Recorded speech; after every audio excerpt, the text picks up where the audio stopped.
Hi everybody, I'm the householder monk and I'm back with Buddha Girl. This is the second part in a video where we started talking about Thich Nhat Hanh's 14 mindfulness trainings of the order of Interbeing. And we covered the first 7. Again, these are precepts that Thich Nhat Hanh has come up with that are separate and distinct from 5 precepts that lay people take and the 8 precepts that Mechis and Nagarikas take and the 228 or 237 some precepts that monks and nuns take. However, there's some overlap. You'll hear that. You'll see that when I go over some of these. So we did the first 7 in the last video, so we're going to start with the 8th one. The first one is true community and communication. So the 8th precept out of the 14, true community and communication.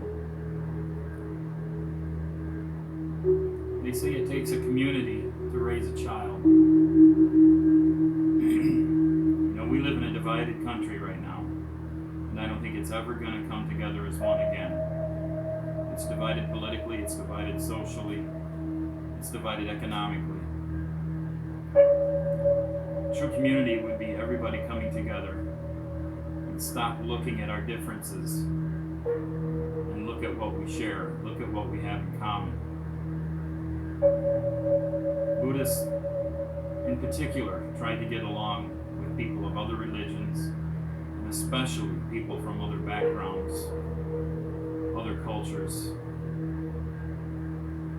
True communication part of that. Again,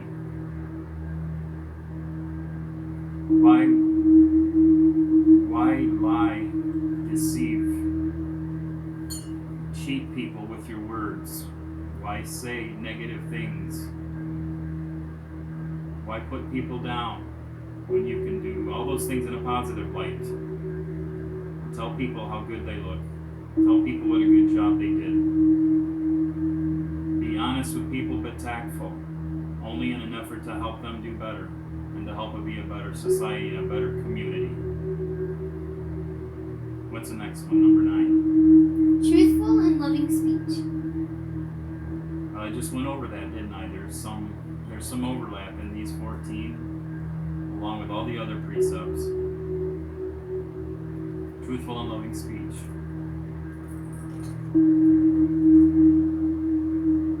There's a story that Ajahn Brahm tells about 2 children with their mothers in 2 different lines at the grocery store. Both children drop something and it breaks. One child drops a jar of peanut butter and it breaks, and the other child drops a bottle of jelly or something like that and it breaks. And the first mother says, "Joseph, you're such a stupid child. That was a stupid mistake." And the second mother says to her child, "Mark, that was a dumb thing you did, but it was an accident. Everybody makes mistakes." So I think you can see the difference there in how to react to people, how to talk to people, how to create an air of positivity around communication. What's number 10? Protecting and nourishing the Sangha. When you go to the Wat or to any Buddhist temple, we always give reverence to the Sangha. Strictly speaking, the Buddha defined the Sangha as at least one monk, at least one nun, at least one lay person. It seems like there was a 4th characteristic. So when we nourish the Sangha, that can include giving alms, giving food to the monks, giving reverence to the monks for the precious teachings that they give us, and respecting their way of life. And also, the Sangha includes all the lay people.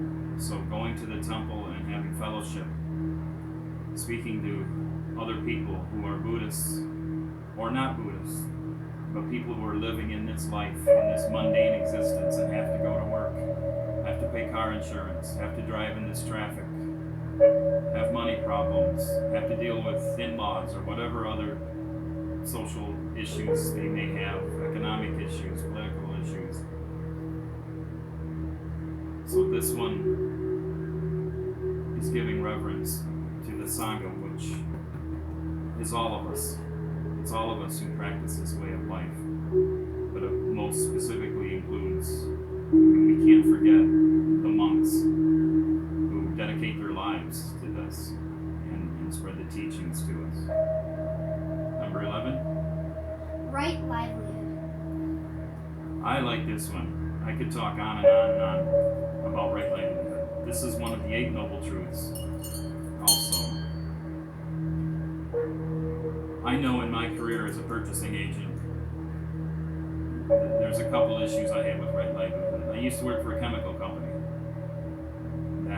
That to me, it was difficult for me to work there because I don't consider the manufacture of chemicals and the distribution of chemicals that are nasty or possibly carcinogenic, especially if people are going to consume them in pharmaceuticals or whatever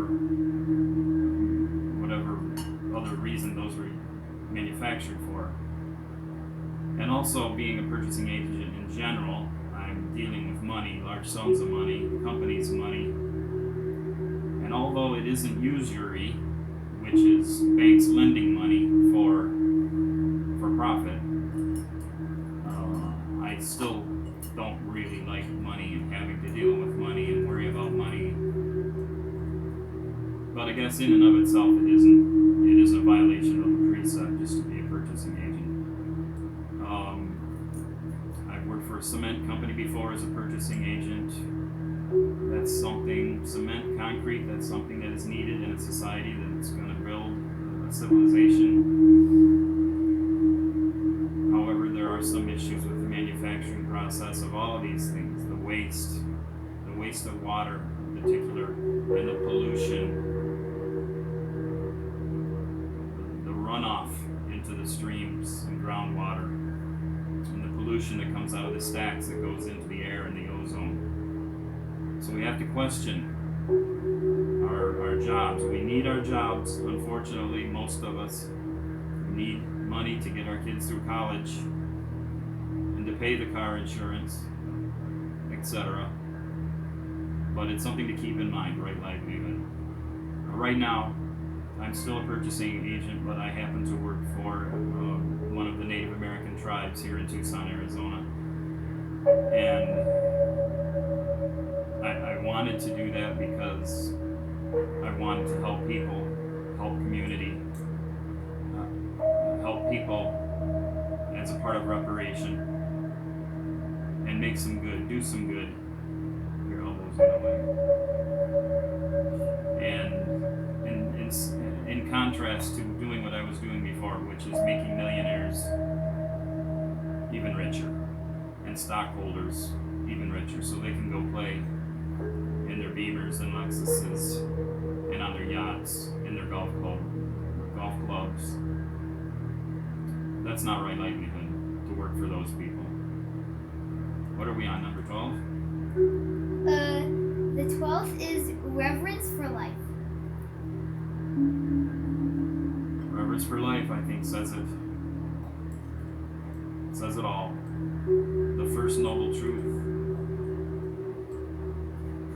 No, that would be the first. Sorry, there's a cat scratching something up.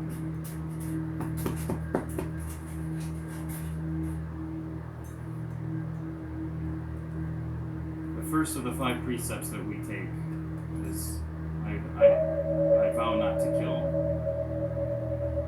As you may know, I'm a vegan, a minimalist, and my family have always been very compassionate towards all animals, even insects. So reverence for life, all life,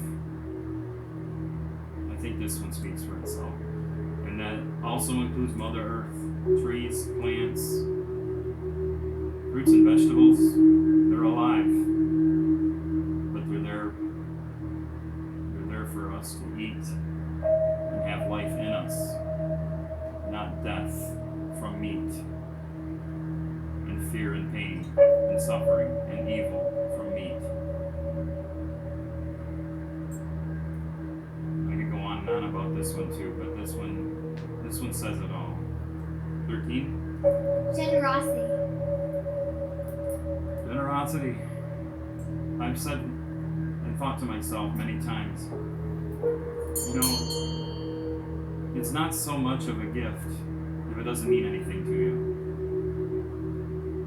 I mean, it's a gift if it helps somebody out, or if they need it, or even if they want it. Like my kids, if they want something. Sure, you can have this necklace or whatever it is. It doesn't matter.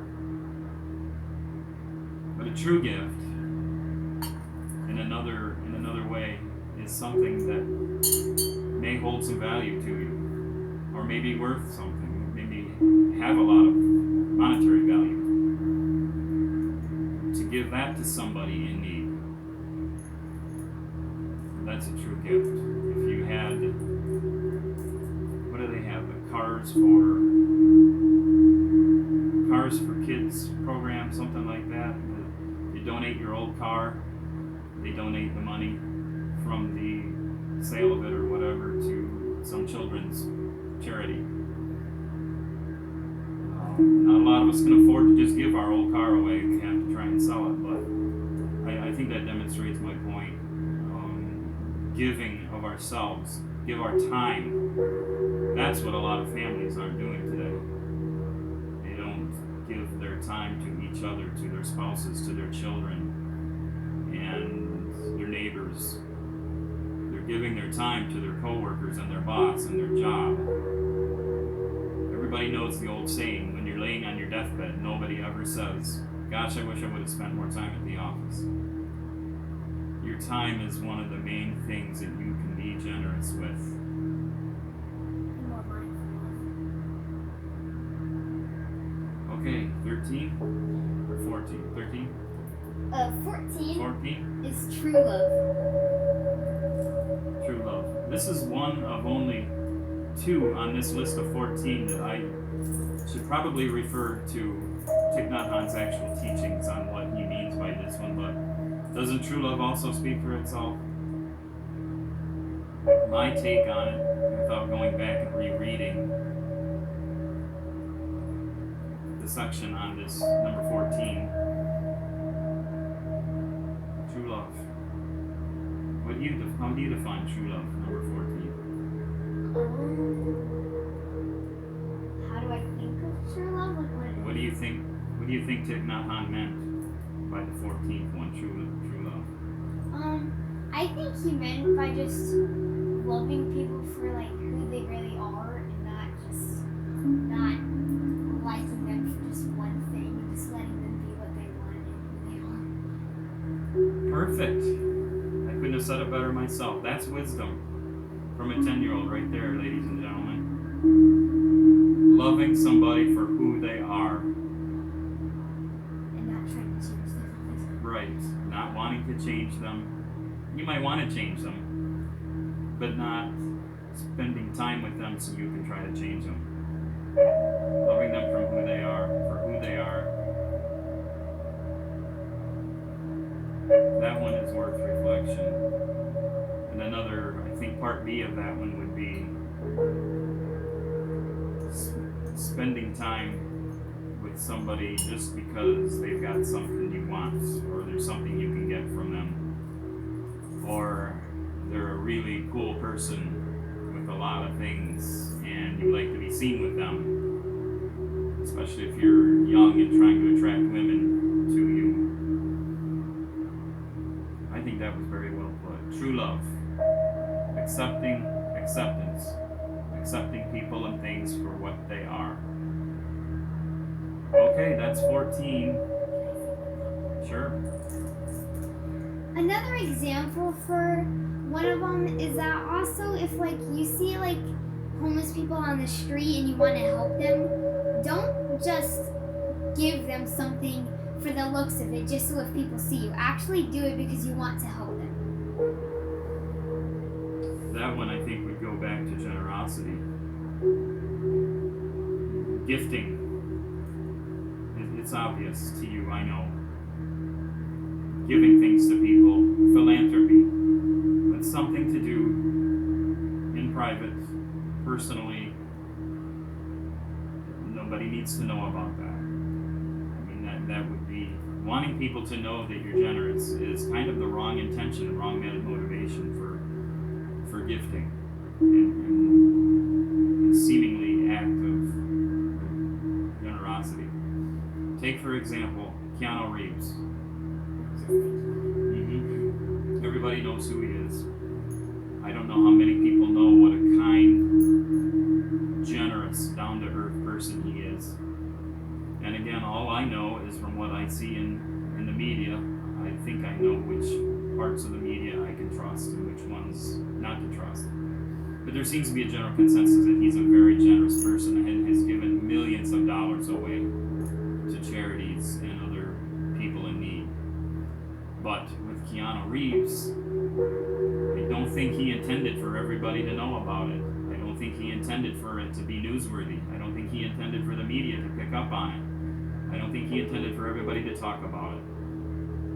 He probably did his philanthropy privately, but he's so famous that it got out there. So what? What counts is his intention. All of our intention. His intention was to give and give of himself and not have attachment to money. And the intention is what counted, and just because people found out about it doesn't really matter. Any other words of wisdom, or should we wrap it up?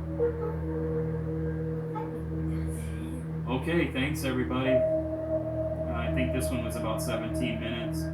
This was part 2 of our little spin on Thich Nhat Hanh's, what is the whole title of it again? Thich Nhat Hanh's 14 Mindfulness Trainings of the Order of Interbeing. There's probably a book based on that, but it's also a part of quite a few of Thich Nhat Hanh's books. It is not, I looked and looked, it is not in these 2 books. But these are 2 of my favorite books by Thich Nhat Hanh. Stepping into Freedom, an Introduction to Buddhist Monastic Training. What's the name of this one? Freedom Wherever We Go. Freedom Wherever We Go, a Buddhist Monastic Code for the 21st century.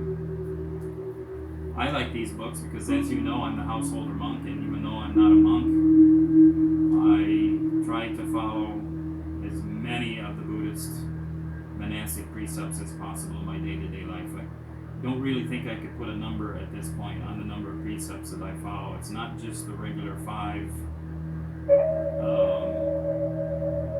layman's precepts. I know the Anagarika and the Meiji, who are not fully ordained monk and nun at the Wat, follow 8 precepts, but 2 or 3 of their precepts I don't follow, because those are strictly for monastic. I think an important one of those is listening to music. One of the precepts is to not listen to music and go to shows. And boy, my family and I enjoy that. We enjoy music. Not all kinds, but a wide variety. So, thanks very much, everybody. Have a great rest of the day.